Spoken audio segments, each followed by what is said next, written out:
Assalamualaikum warahmatullahi wabarakatuh. Waalaikumsalam. Alhamdulillahi wa kafa wa salatu wa salamu ala nabiyyil mustafa wa ala alihi wa sahbihi wa man tabi'ahum. Rabbi shrah li sadri wa yassir li amri wahlul 'uqdatam min lisani yafqahu qawli. Alhamdulillah, pada pagi hari ini kita semuanya masih diberi kesempatan oleh Allah Subhanahu wa taala berkumpul di tempat yang insya Allah berkah ini. Meskipun di antara teman-teman kita pada pagi hari ini belum dapat bergabung karena banyak yang sakit. Semoga Allah memberikan kesembuhan kepada teman-teman kita semuanya. Amin. Amin, amin ya rabbal alamin. Salawat serta salam marilah kita tetap curahkan kepada junjungan kita Nabiullah Nabi besar Nabi Muhammad Sallallahu Alaihi Wasallam. Baik, yang mana telah menunjuki kita dari jalan kegelapan menuju jalan terang, yakni Adinul Islam As-Siratal Mustaqim, Dina hingga Islam. Baiklah, pertama di kesempatan pagi hari ini di depan kita semuanya ada Al-Mukarram Al-Ustadz Muhammad Hashim MA. Beliau ini dosen saya juga dulu. Iya, dosen saya angkatan 2015 Ustaz. Angkatan 2015 BSA sama kayak Saudara Nusro, kakak tingkatnya. Sinten asmane ya? Halo? Asmane sinten ya? Ahmad Khairul Jabari. Dulu mengajar ilmu aswad. Ilmu aswad. Ilmu aswad atau ilmu hitam? Ilmu aswad. Insyaallah beliau ini luar biasa sekali dengan keilmuannya. Semoga kita semuanya dapat mendapatkan ilmu yang bermanfaat, barokah. Nanti disimak dari awal hingga akhir agar ilmu yang kita dapatkan lebih maksimal. Mungkin itu sedikit dari saya. Mungkin untuk selanjutnya Ustaz Hashim bisa kami persilakan. Bismillahirrahmanirrahim. Assalamualaikum warahmatullahi wabarakatuh. Waalaikumsalam warahmatullahi wabarakatuh. Alhamdulillahi wa kafa. Wassalamun ala ibadihi alladhina istafa. Amma ba'd. Yang terhormat Bapak Kepala Sekolah SMA Surya Buana, yang saya hormati para asatidz dan ustadzat, guru di SMA Surya Buana yang hadir pada kesempatan pagi hari ini dalam acara tahfidz camp ya. Yang saya banggakan, yang saya cintai, adik-adik siswa-siswi santri Surya Buana kelas 11 ya. Oke. Alhamdulillahirabbil alamin. Pagi hari ini kita bersilaturahim, bisa bersilaturahim atas izin dan ridha Allah Subhanahu wa taala. Mudah-mudahan pertemuan kita ini dan kumpulnya kita di majelis ini menjadi satu simbol kalau kita dikumpulkan oleh Allah di surganya. Amin ya rabbal alamin. Tentunya pertama-tama mari kita sama-sama bersyukur kepada Allah, di mana kita termasuk orang-orang yang beruntung berada di majelis ini, yaitu teman-teman yang program tahfidz gitu ya. Semuanya wajib, enggak ya? Semuanya di Surya Buana, karena tidak ada satupun faktor kebetulan sesungguhnya dalam kehidupan kita. Yang ada itu adalah kita, karena pandangan kita dan pengetahuan kita terbatas, sehingga sering kita mengatakan itu kebetulan, padahal tidak ada yang berjalan itu secara otomatis, semuanya atas kehendak Allah Subhanahu wa ta'ala. Tapi manusia memang diberi pilihan-pilihan untuk melakukan ikhtiar. Shalawat dan salam semoga tetap terlimpah curahkan kepada junjungan kita Nabi besar Muhammad sallallahu alaihi wasallam, teriring untayan sholawat Allahumma shalli ala sayyidina Muhammad. Saya manggilnya apa ini, adik-adik aja ya, karena mungkin dari sisi umur saya ini menang tua, tapi kalau dari sisi ilmu mungkin Ustadz Rizal atau Ustadzah Nida ini bisa jadi lebih. Ya saya karena menang lebih tua saja. Perkenalkan, saya sebelum masuk ke materi ya, kita sharing aja, kita ngobrol-ngobrol. Saya ingin memperkenalkan diri, karena kalau kata Pak Fatah, pepatah. Kata pepatah itu, tak kenal maka tak sayang. Ya walaupun kenal juga belum tentu sayang, apalagi tidak kenal. Tapi kadang-kadang tidak kenal tiba-tiba sayang bisa juga ya. Wallahu a'lam. Perkenalkan, nama saya Muhammad Hashim. Saya sehari-hari berkhidmah di UIN Maulana Malik Ibrahim. Khidmahnya sesungguhnya pada Allah, tetapi melalui khidmah terhadap khidmatul ilm, yaitu saya ditugaskan, diamanahi di Universitas Islam Negeri Maulana Malik Ibrahim. Kalau di fakultas, saya di Fakultas Humaniora, prodinya program studi bahasa dan sastra Arab. Saya mengajarnya sebenarnya sudah cukup lama. Dulu 2007 saya mengajar di PKPPA. Baru 2015 saya mengajar di fakultas, sekaligus khidmah di Ma'had Sunan Ampel Al-Ali, Ma'had Jami'ah, Ma'hadul Jami'ah. Lalu saya juga sebagai sekretaris Hatiki. Jadi di UIN itu ada namanya Hay'ah Tahfidz Al-Quran. Saya diamanahi sebagai sekretaris. Jadi siapa tahu di antara panjenengan ada yang keterima, insya Allah bisa beasiswa di UIN. Nanti bisa kita nyambung lagi silaturahim di antara adik-adik. Kalau jenengan mungkin lanjut studi lanjutnya kan begitu. Entah di UIN atau di mana ya. Di UIN kan BSA juga, tapi sudah ya, sudah S2 ya? Belum ya. Di UIN kan juga ada. Itu mungkin sekedar perkenalan singkat. Nanti yang lain-lain bisa dibaca di CV saya. Tapi karena kemarin tidak diminta oleh panitia, saya mau ngirim tiba-tiba kan juga tidak enak. Masa tiba-tiba memperkenalkan diri, ya sudah lah. Saya kenalkan secara umum saja.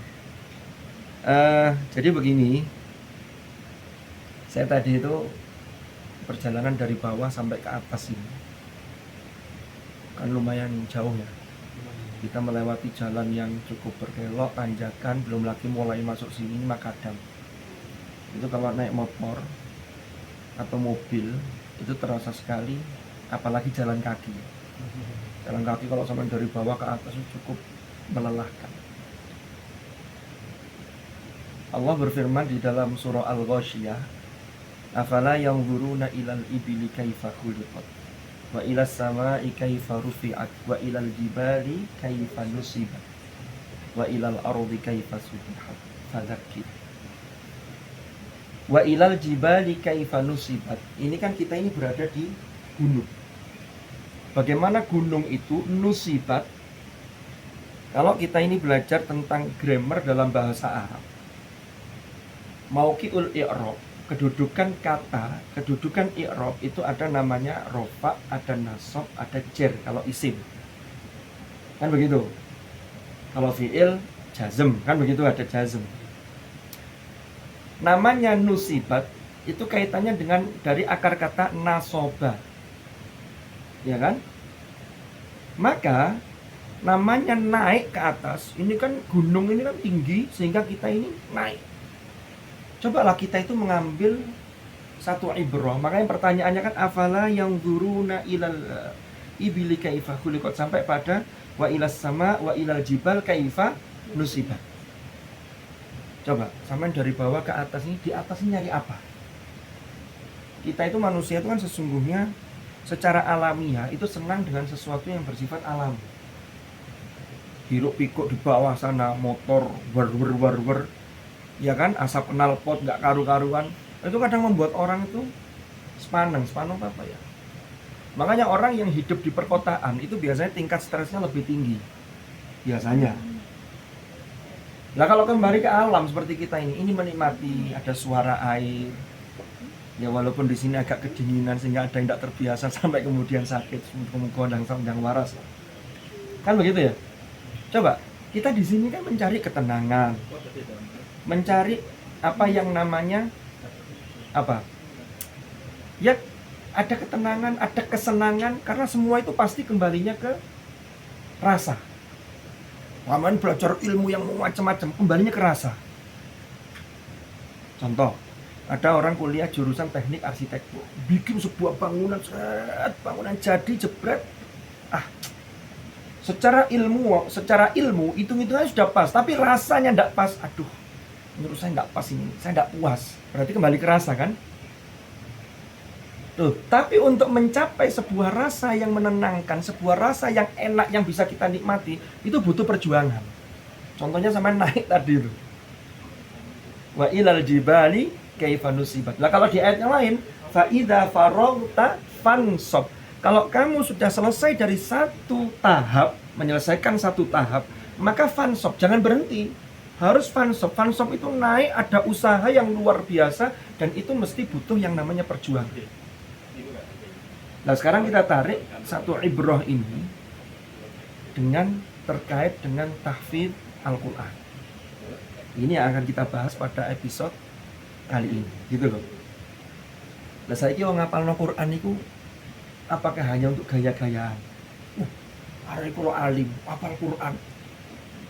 Apakah hafal Quran itu hanya untuk saya nanti hafal Quran biar dapat beasiswa? Apakah hanya itu? Kalau niatnya hanya itu, emang. Kalau terselip niat sedikit tentang itu, ya namanya ngatur niat itu kan sesuatu yang sulit kadang-kadang. Itu butuh di manage demikian rupa. Oke lah kalau tercampur, tapi jangan hanya niat untuk itu. Paham? Lalu niatnya apa? Maka menghafal Quran, niatnya itu adalah nanti kalau kita sowan kepada Allah, kita ini punya modal. Hadisnya jelas.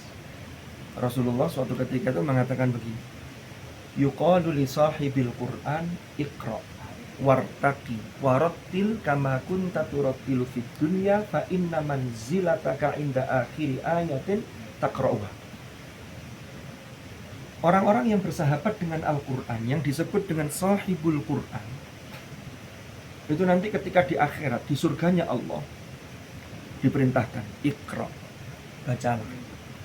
Coba, kalau ketika sudah di akhirat, apakah ketika disuruh baca lalu kita sibuk nyari Quran Android? Masih ada nggak Android? Nggak ada. Apakah kita sibuk nyari mushaf? Nggak ada. Maka yang bisa kita baca adalah apa yang kita bawa, yang itu kita buat ketika kita masih hidup di dunia ini. Apakah langsung jadi? Enggak, itu tadi. Zaman kalau mau menikmati rasa, apalagi nanti di hadapan Allah ada kenikmatan yang luar biasa, ini harus ada perjuangan. Dan itu enggak gampang.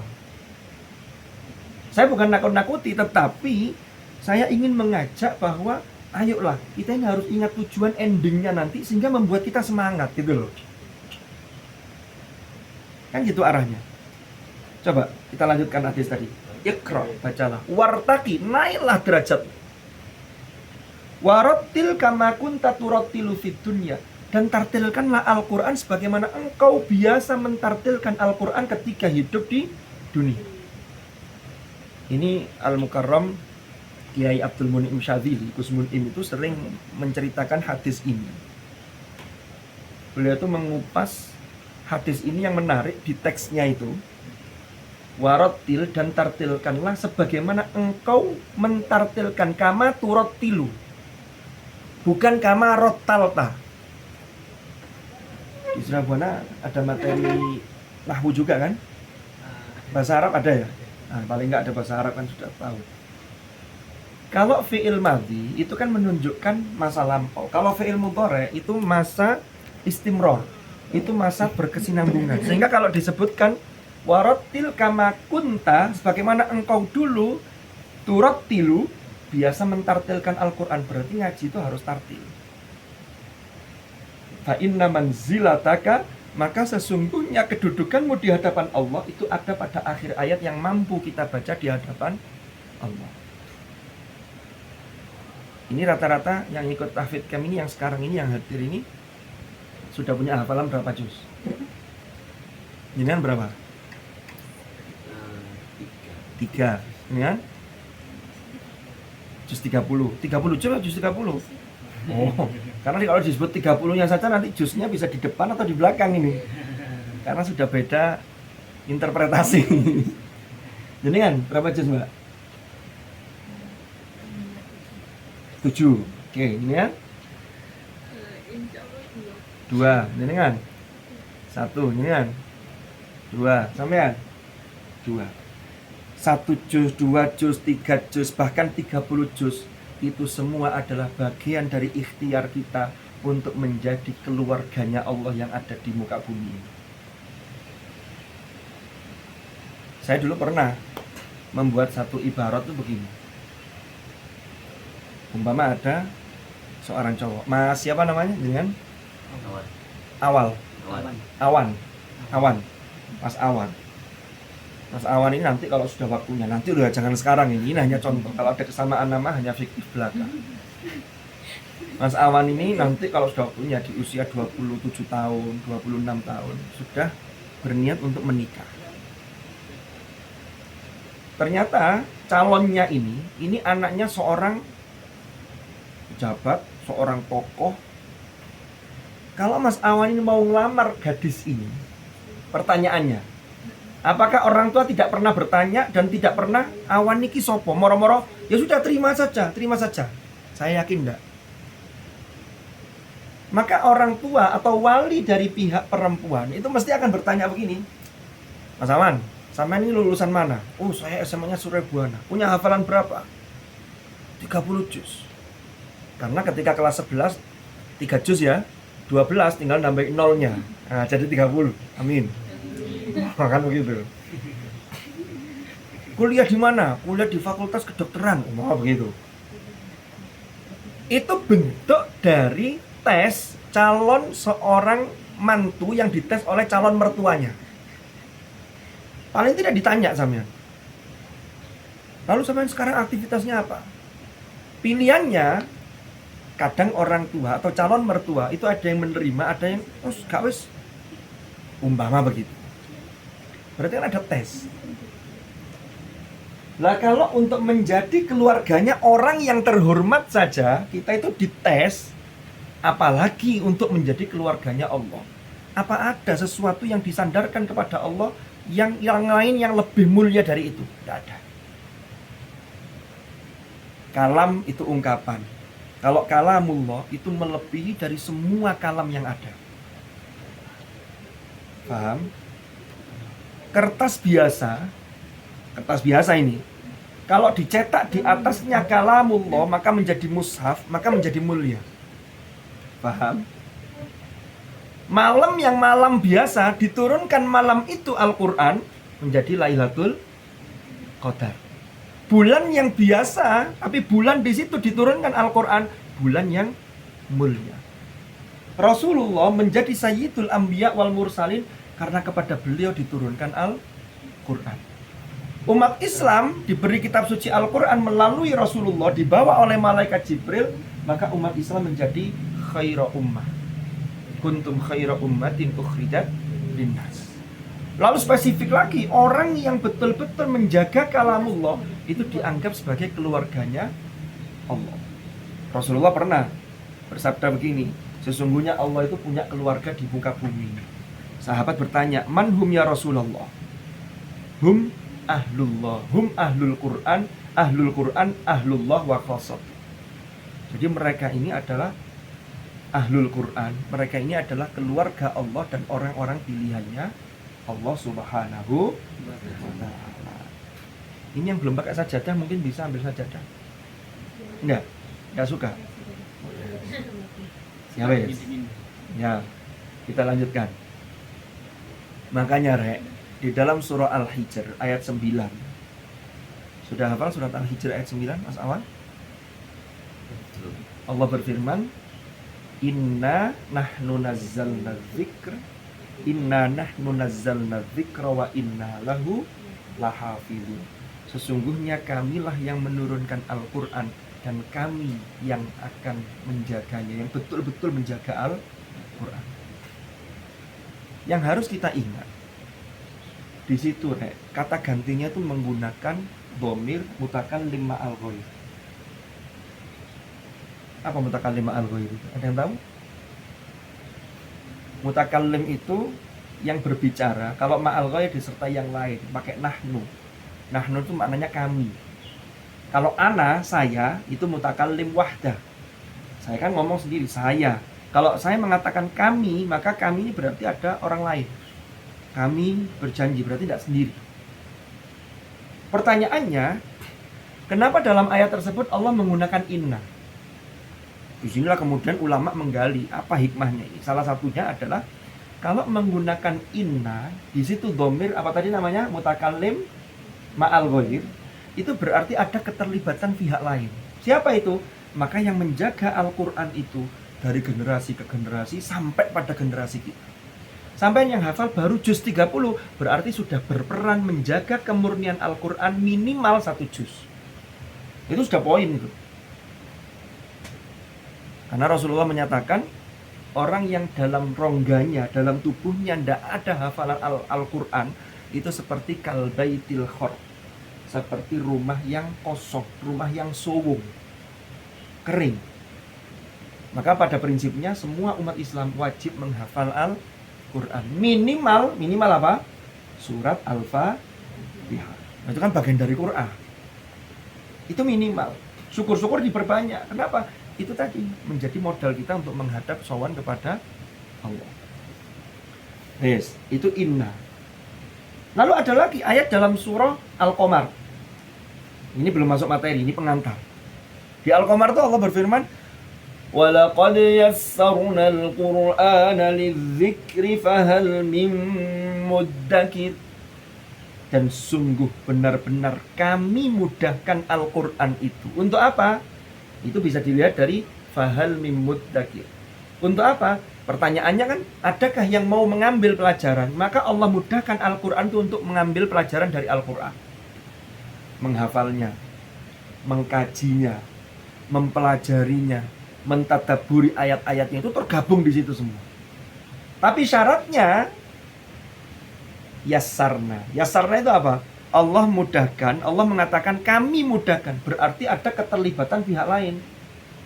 Allah tidak menyatakan yassartu. Kalau yassartu, sampean gak ada ngapal, non delok tok langsung ngapal. Tapi yassarna, maka harus ada usaha yang serius dari kalian. Tapi yakinlah, usaha itu nanti akan dibalas oleh Allah. Itu tidak akan sia-sia. Paham? Sekarang tuh banyak tren di mana-mana. Menghafal cepat. Lembaga itu saling berlomba menghafal cepat. Tapi hati-hati. Semakin cepat menghafalnya, kadang semakin cepat hilangnya hafalan itu. Ini yang jadi masalah. Makanya ketika ditanya, kamu berapa juz? Insya Allah 2 juz Ustaz. Loh kan begitu? Karena ragu. Nah sekarang kita lihat.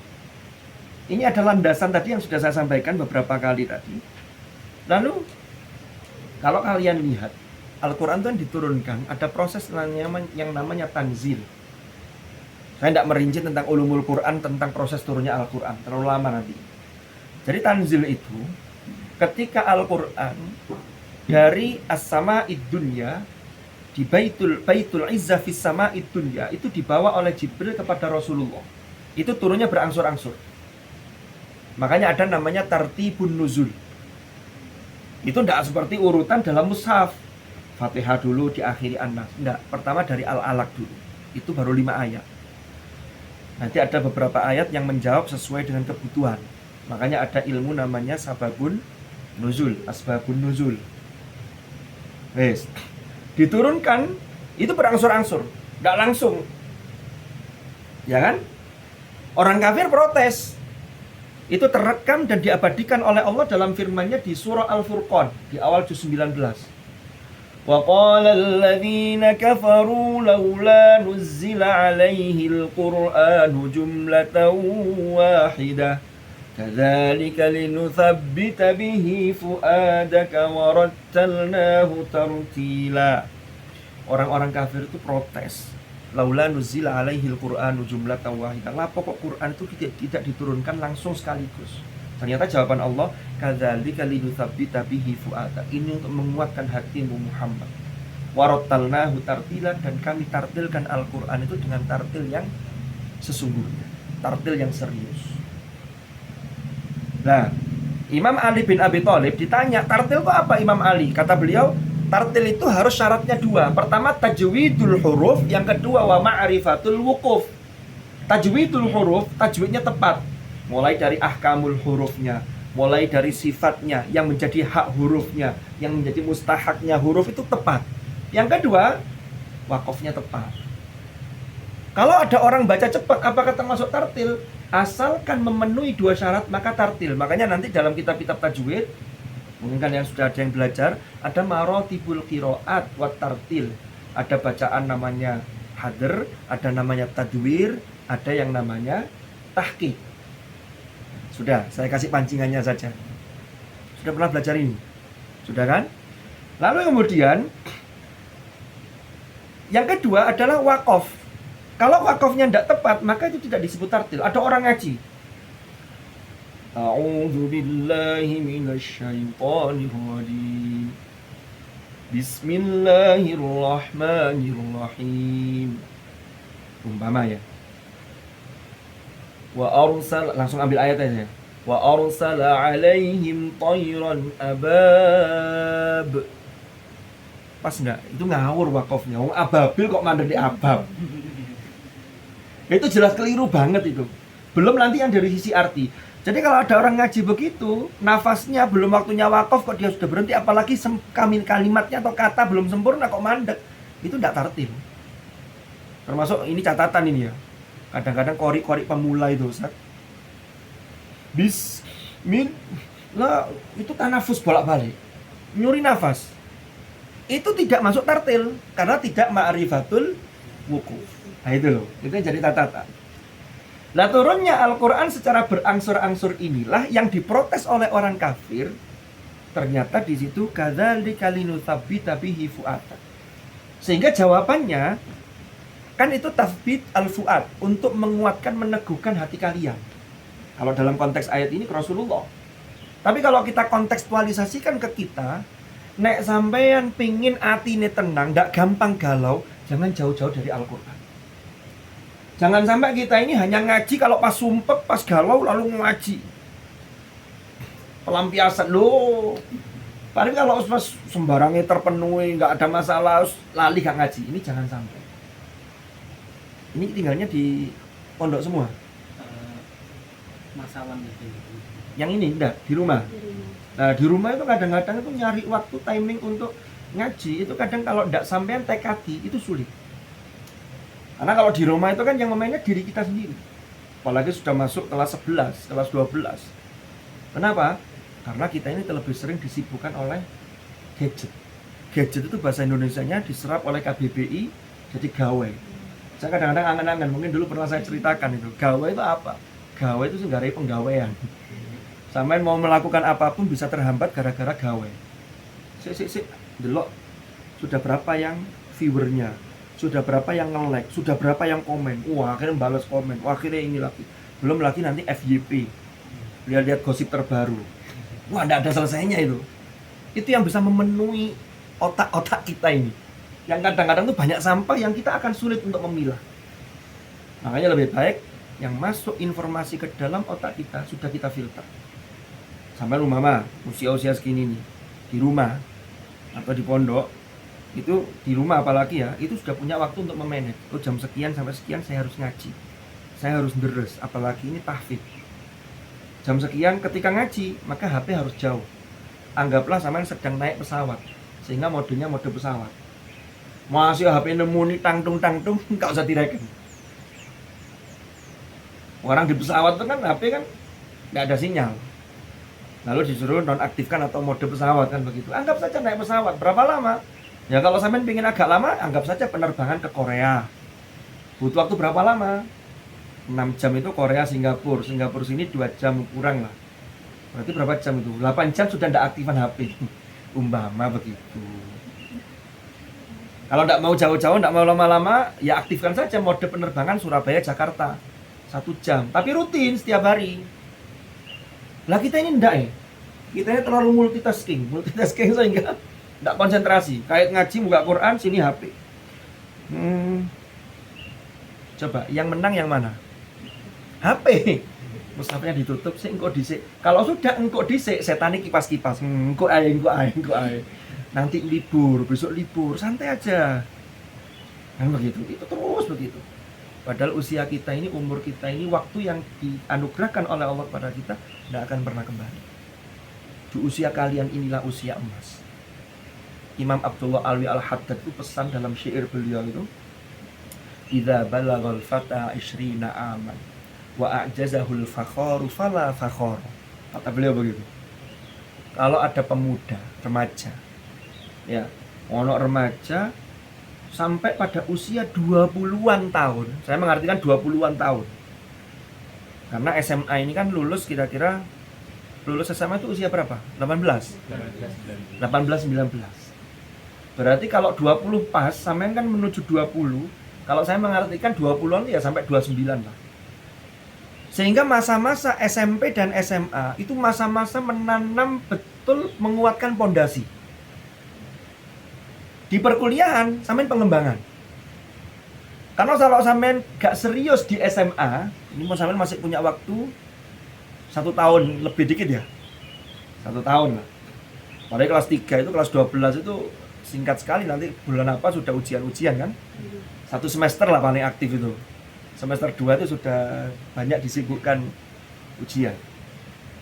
Itu kalau sampean ini, waktu yang ada ini sampean kejar apa yang belum. Perbanyak prestasi. Tapi prestasi itu bukan untuk bangga-banggaan. Karena semakin banyak prestasi yang sampean capai, maka peluang untuk berbagi, peluang untuk menjadi manfaat, menebar manfaat di saat-saat nanti di masa yang akan datang, jauh lebih terbuka. Banyak teman-teman yang masuk kuliah itu masih labil. Di SMA masih bingung, saya ini apa sih kelebihan saya ini. Makanya ketika kuliah juga bingung. Akhirnya di kuliah itu gampang terombang-ambing. Makanya ini, kata Imam Al-Haddad tadi gitu, lek ono remaja sampai usia 29 tahun kok dia ndak punya satu kelebihan, maka fala fakhoro, akan sulit dicari kelebihan setelah di usia 30 tahun ke atas. Lulus kuliah S1, sekarang ijazah itu banyak yang punya, legal formalnya itu banyak. Tapi sekarang orang melihat itu tidak hanya legal formal, seleksi administrasi masuk, tapi kan skillnya dilihat.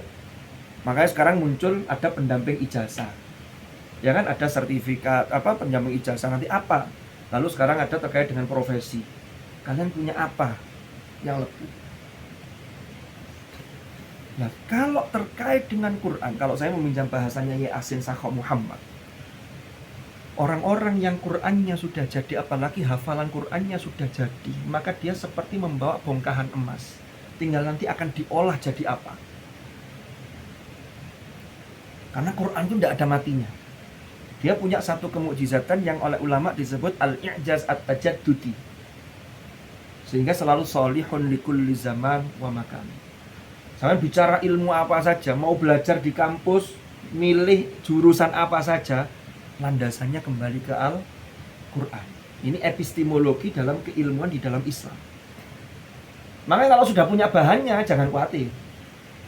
Tapi untuk memperoleh bahannya tadi itu, kayak perjalanan dari bawah naik ke atas ini, itu tidak dicapai dengan santai. Harus ada usaha yang gigih. Makanya tadi hikmah diturunkannya Al-Quran secara berangsur-angsur itu.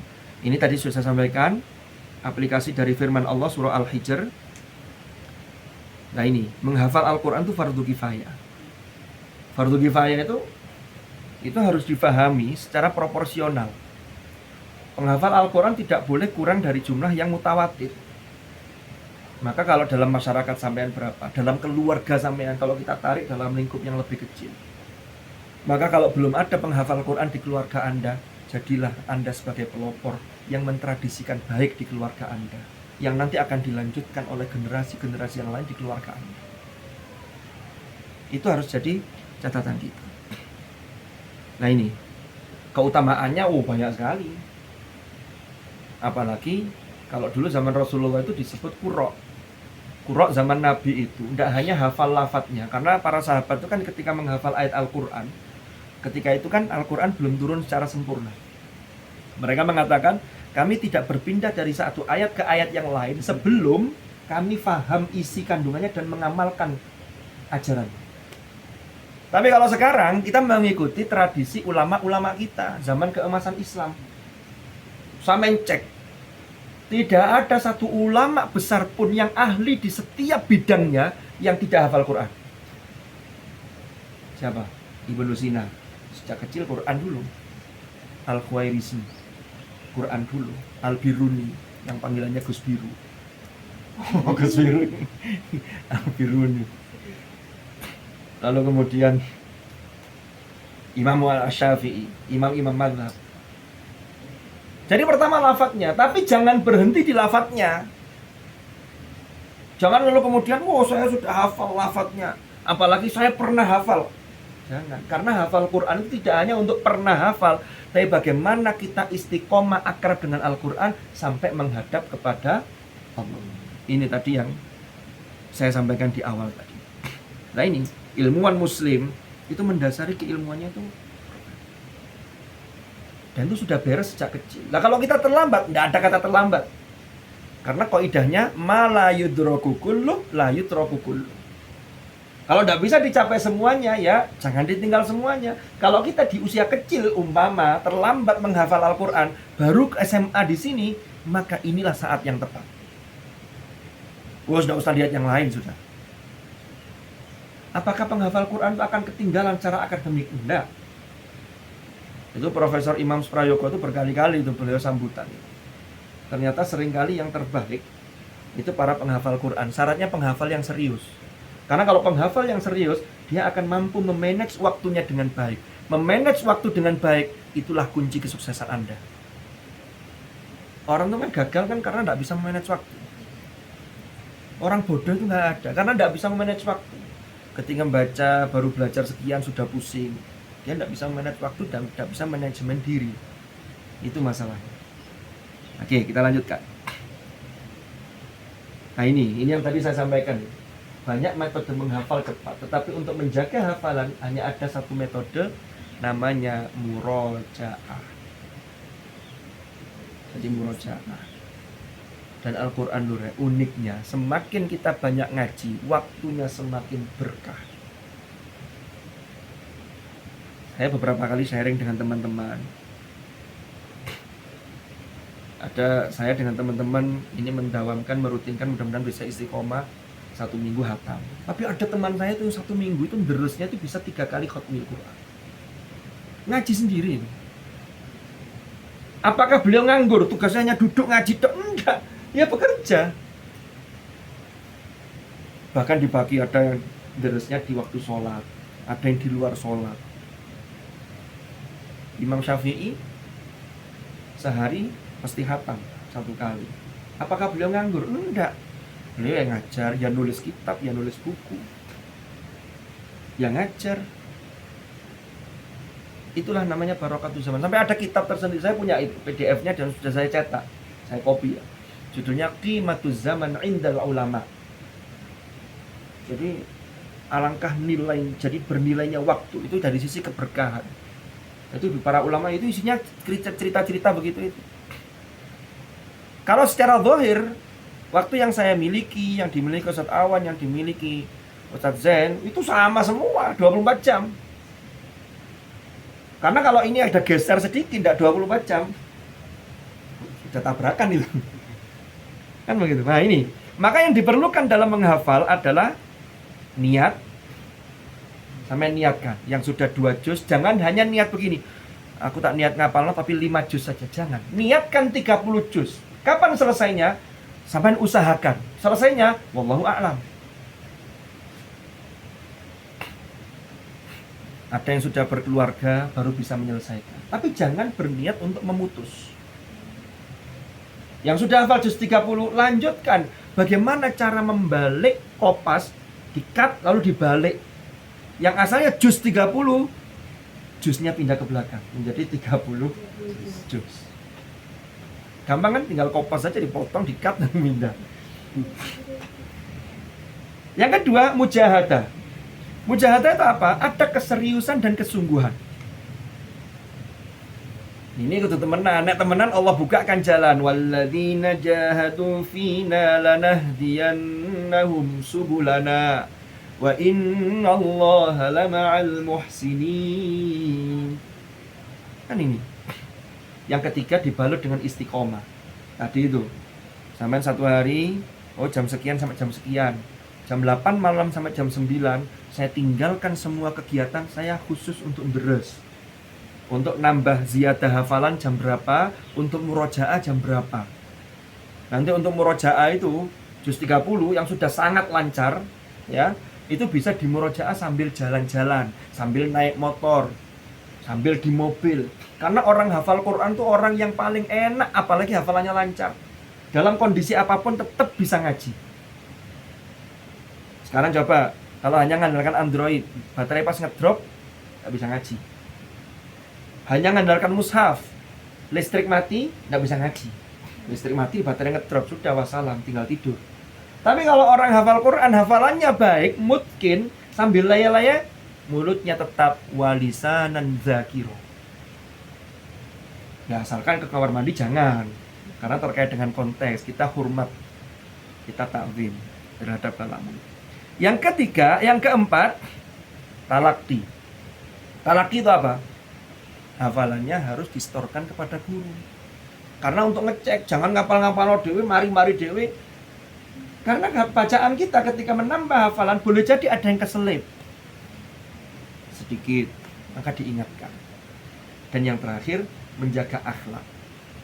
Sama yang punya hafalan 1 juz, 2 juz, harus sudah mulai menanamkan dalam diri, saya ini diamanati oleh Allah hafalan. Walaupun baru 1 juz, saya akan menjaga akhlak saya. Ya, gak sembarangan. Karena di usia-usia remaja sampai usia kuliah, itu godaan yang terberat itu adalah godaan terhadap lawan jenis, dan itu bukan mahram. Itu berat. Dengan begitu, SMA, sampai kuliah.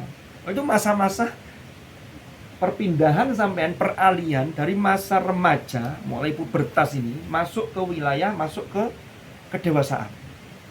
Itu ada proses. Nah ini. Jadi ini yang diperlukan.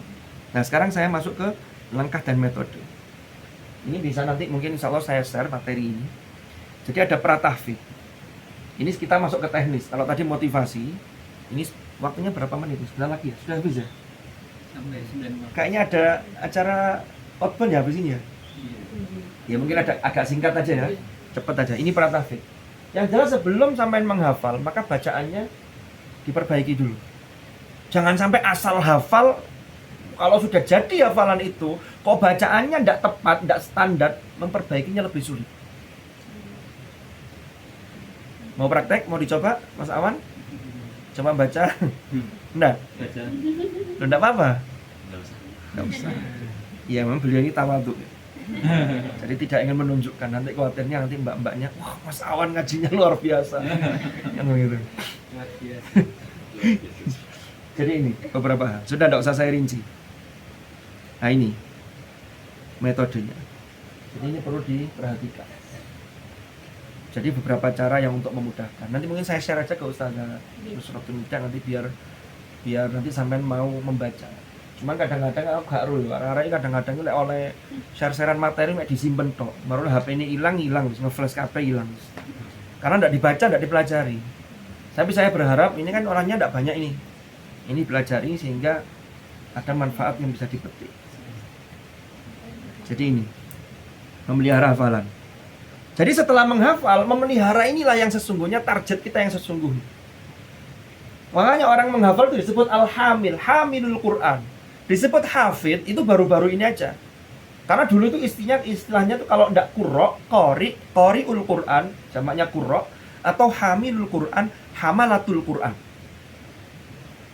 Nggak tahu mulai kapan kemudian berubah menjadi hafid. Padahal al-hafid itu biasanya dulu zaman Imam As-Suyuti itu bagi ulama-ulama yang menghafal 100.000 lebih hadis plus sanadnya. Al-Hafid Ibnu Hajar, Al-Asqalani, Al-Hafid dan lain-lain. Dan begitu.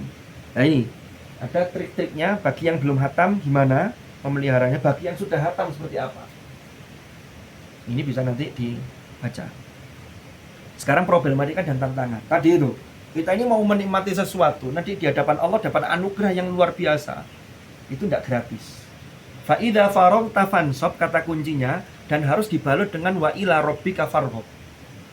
Sampai harus punya tekad yang kuat, niatnya sampai sandarkan pada Allah. Ya Allah, lillah, karena Engkau ya Allah, saya ini bismillah menjadi orang yang mendaftarkan diri dalam bagian yang ikut ambil bagian dalam mega proyek penjagaan kalamullah. Inna nahnu nazzalna dzikra wa inna lahu lahafizun tadi itu. Yang pertama problemnya adalah mental atau psikologis. Ini yang orang sekarang sering mengungkap masalah ini. Wah, kena mental. Tahu ya? Kena mental. Nah ini. Ternyata hasil penelitian 90% keberhasilan orang yang menghafal Al-Quran itu faktor psikologis. Kalau sampean mengatakan saya bisa bismillah dengan pertolongan Allah karena tekadnya tadi kuat, ada niat, ada mujahadah, ada istiqomah sudah dilakukan, Allah akan memberikan kemudahan. Tapi kalau sudah sampean aduh baru 2 juz kok berat banget ya, kayaknya saya tidak bakat dari 30. Itu psikologis Anda sendiri yang menjudge bahwa kita tidak bisa. Padahal Allah sudah menyatakan yassarnal Qur'an lidzikri fahal mim muttaqin. Paham? Jadi ini ya, Adnan Ali itu pernah dawuh kuncinya ternyata 3. Ini menyederhanakan yang tadi, niat, ikhlas, lillah, lalu punya himmah yang aliyah, ada azam, lalu istiqomah. Kalau istiqomahnya kurang, niatnya sudah ada, ikhlas, lalu kemudian himmah. Biasanya himmah ini nanti akan memunculkan istiqomah. Kalau istiqomah belum terbentuk, mohon maaf, jangan-jangan niat kalian belum serius. Tidak usah lihat temannya, introspeksi diri kita. Saya ini 5 juz, tapi yang 1 juz, yang 4 juz kemana ya? Tinggal 1 juz. Harus mulai ditata. Ya. Yang kedua, tantangannya mudah lupa. Nah ini, ada kesan yang lemah, ada kemudian karena jarang dipakai atau kurang deres, ada percampuran materi hafalan, dan yang keempat, boleh jadi karena ada perbuatan-perbuatan maksiat. Ya. Lalu ada tantangan juga ayat yang serupa tapi tidak sama. Di Al-Quran itu banyak. Waja'a min aqsal madinati rajulun yas'a. Ada waja'a rajulun min aqsal madinati yas'a. Kan dibalik itu rajul dalam surah Al-Qasas dengan surah Yasin. Belum yang lain-lain. Nah, manajemen waktu. Oh, ini keliru ini mahasiswa, artinya siswa. Sampean harus sudah mulai menanamkan dalam diri bahwa saya adalah siswa, siswi dan santri penghafal Al-Quran. Lalu skala prioritas. Sampean harus bisa memprioritaskan mana kegiatan yang sangat penting, yang biasa, yang tidak penting. Kita yang kadang kebolak-balik. Kegiatan yang tidak penting sampean anggap penting, yang penting dianggap tidak penting. Nah ini bahaya. Makanya sekarang muncul pertanyaan yang sangat viral itu, gak bahaya kan? Ya bahaya gitu ya. Apalagi di masa muda ini kan sedang mengukir prestasi untuk masa yang akan datang. Keenam, keterampilan dan ketekunan. Nah ini tadi itu. Menghafalkan Quran tidak butuh kecerdasan IQ yang tinggi. Yang penting istiqomah dan telaten itu keterampilan. Iya. Apalagi kalau IQ-nya tinggi, wah itu mendukung gitu loh maksudnya. Itu mendukung. Bersyukurlah yang memiliki IQ yang tinggi dari faktor keturunan, dari faktor gen. Lalu yang ketujuh, ada komunitas. Kalau sampean yang di rumah belum ada komunitasnya, maka bikinlah komunitas itu. Jangan merasa malu. Kadang mau ngaji itu izin. Apa sih ngaji kok liane gak ngaji? Izin. Jangan. Ini memang berat. Saya sendiri merasakan. Saya ketika di kelas, ketika urusan sudah selesai, ketika ketemu siapa ya, urusan sudah selesai, ketika naik mobil, ya saya deres-deres saja ngaji. Ada juz-juz tertentu yang kadang-kadang harus ngelirik, ya saya buka mushaf. Karena sekarang biar praktis ya, kadang saya bawa mushaf yang saku itu 5 juzan itu, kadang bawa mushaf pakai Android. Yang penting ciptakan lingkungan. Jangan menyalahkan lingkungan. Kita ini kan terlalu sering diomong ini. Itu kita menyalahkan lingkungan. Kalau kita orang yang selalu menyalahkan lingkungan, maka ini ciri-ciri orang yang sulit untuk sukses. Karena dia tidak punya kecerdasan emosional. Paham? Lanjut. Nah ini, antara tugas-tugas, termasuk tugas kuliah, kalau kuliah ya, kalau tugas sekolah dan lain-lain. Kata kuncinya manajemen waktu. 3 ini, skala prioritas dan istiqomah. 3 ini. Nah ini 9, ini yang paling sering, godaan dan ujian lawan jenis. Yang laki-laki tiba-tiba muncul jatuh hati pada perempuan itu wajar. Yang perempuan jatuh hati pada laki-laki itu wajar. Yang tidak wajar laki-laki kemudian lihat laki-laki jatuh hati, ini tidak wajar. Tapi ya, yang tidak wajar kemudian JSMA kok kemudian rasa itu sudah dia aplikasikan dalam kondisi, dalam kenyataan yang real. Langsung mulai chat, ngomong sing waduh panggilannya sudah mesra-mesraan. Ini tidak wajar. Paham? Masih banyak yang harus kalian capai. Maka anggaplah ini sebagai godaan dan ujian. Memang begitu. Nah sekarang dunia entertain juga. Wah itu sampai disupport kayak begitu itu biar sampean ini apa? Ya ikut terprovokasi. Bagaimana artis kita pergaulannya? Sampean delok enak ya jadi artis yo. Sok kungku-kungku bareng temen ceweknya. Kan kalau di pondok kan enggak bisa. Tapi ingat bahwa inilah sesungguhnya rem Anda yang hari ini. Anda hari ini merasa terpenjara, nanti Anda akan terbang di saat ketika sampean sudah mendapatkan banyak hal dari apa yang sampean lakukan hari ini. Tapi kalau sampean hari ini nyantai, bebas, usia 30 tahun ngeluh. Ngeluh itu apa?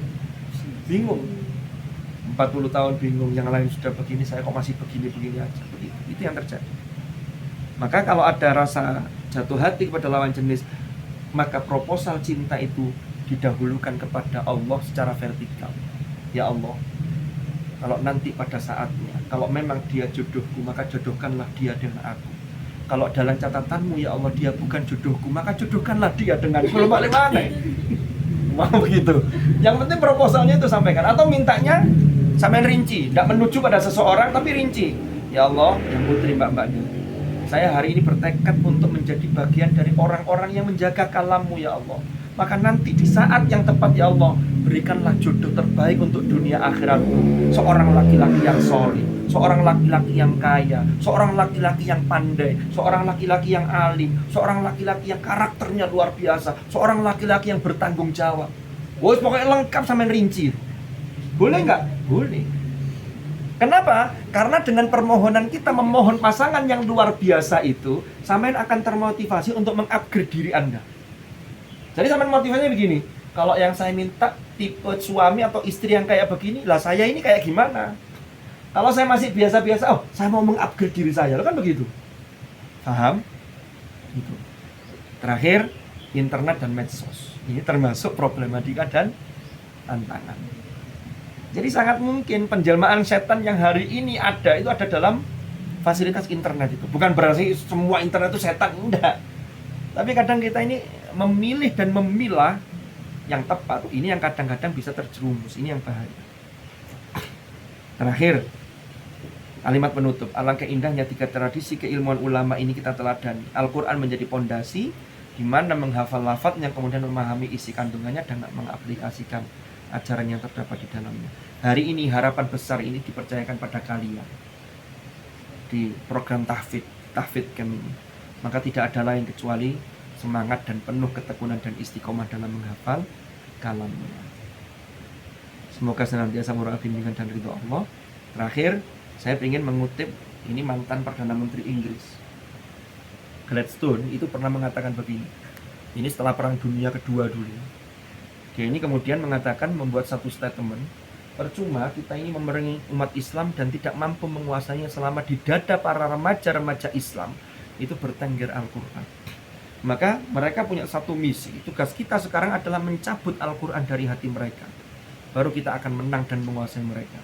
Ada 2 yang dijadikan strateginya, minuman keras dan musik. Itu dulu, zaman itu, internet belum ada. Kalau sekarang di internet dimasuki pornografi, dimasuki hal-hal yang itu merusak mental, merusak psikologis. Ya kan begitu? Ternyata dulu itu minuman keras dan musik lebih menghancurkan umat Muhammad. Nah kalau sekarang lebih dari itu, narkoba, naudzubillah, ya kan? Itu lebih menghancurkan dibanding 1000 meriam. Karena ketika itu konteksnya perang dunia. Oleh karena itu tanamkanlah ke hati mereka 2 hal, rasa cinta terhadap materi dan rasa cinta terhadap, mohon maaf, seks. Ini kata dia. Jadi ini kita harus waspada.